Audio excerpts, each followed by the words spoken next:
السلام علیکم ورحمۃ اللہ وبرکاتہ۔ رحم کے رشتوں سے متعلق بہت ہی خوبصورت احادیث۔ بسم اللہ الرحمن الرحیم۔ آپ صلی اللہ علیہ وسلم نے فرمایا کہ رحم رشتہ داری رحمان سے ملی ہوئی شاخ ہے۔ جو شخص اس سے ملے میں اس سے ملتا ہوں، اور جو اس سے قطع تعلق کرے میں اس سے قطع تعلق کرتا ہوں۔ رسول اللہ صلی اللہ علیہ وسلم نے فرمایا، جو چاہتا ہو کہ اس کے رزق میں فراخی ہو اور اس کی عمر دراز ہو تو وہ صلہ رحمی کیا کرے۔ سبحان اللہ۔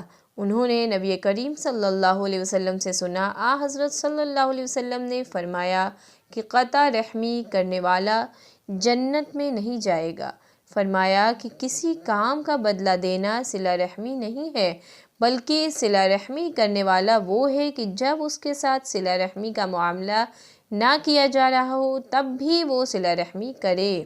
نبی کریم صلی اللہ علیہ وسلم کے پاس کچھ قیدی آئے۔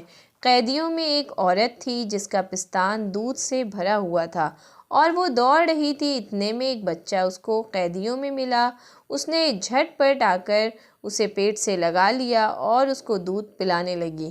ہم سے حضور اکرم صلی اللہ علیہ وسلم نے فرمایا کہ کیا تم خیال کر سکتے ہو کہ یہ عورت اپنے بچے کو آگ میں ڈال سکتی ہے؟ ہم نے عرض کیا کہ نہیں، جب تک اس کی قدرت ہوگی اپنے بچے کو آگ میں نہیں پھینک سکتی۔ حضرت صلی اللہ علیہ وسلم نے اس پر فرمایا کہ اللہ اپنے بندوں پر اس سے بھی زیادہ رحم کرنے والا جتنا یہ عورت اپنے بچے پر مہربان ہو سکتی ہے۔ سبحان اللہ۔ حضرت ابو ایوب انصاری رضی اللہ عنہ سے روایت کی کہ رسول اللہ صلی اللہ علیہ وسلم نے فرمایا، کسی مسلمان کے لیے حلال نہیں کہ وہ 3 دن سے زیادہ اپنے بھائی کو چھوڑ دے، قطع تعلق کر کے رکھے کہ دونوں ایک دوسرے سے ملے تو یہ بھی منہ موڑ لے اور وہ بھی منہ موڑ لے، اور دونوں میں سے بہتر وہ ہے جو سلام میں پہل کرے۔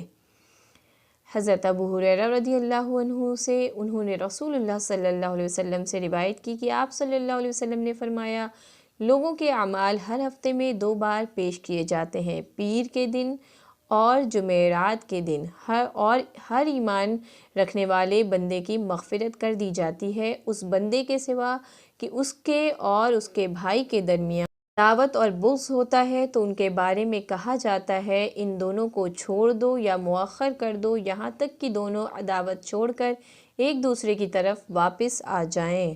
اللہ اکبر۔ حضرت ابو ہریرہ رضی اللہ عنہ سے روایت ہے کہ کہا، رسول اللہ صلی اللہ علیہ وسلم نے فرمایا، اللہ تعالیٰ قیامت کے دن فرمائے گا، میرے جلال میں ایک دوسرے سے محبت کرنے والے کہاں ہیں؟ آج میں انہیں اپنے سائے میں رکھوں گا، آج کے دن جب میرے سائے کے سوا کوئی سایہ نہیں۔ سبحان اللہ۔ یعنی رشتوں کو جوڑے رکھنا کتنا خوبصورت عمل ہے، اور قطع تعلق کرنے والا جنت میں نہیں جائے گا۔ ہمیں اس سے بچنا چاہیے۔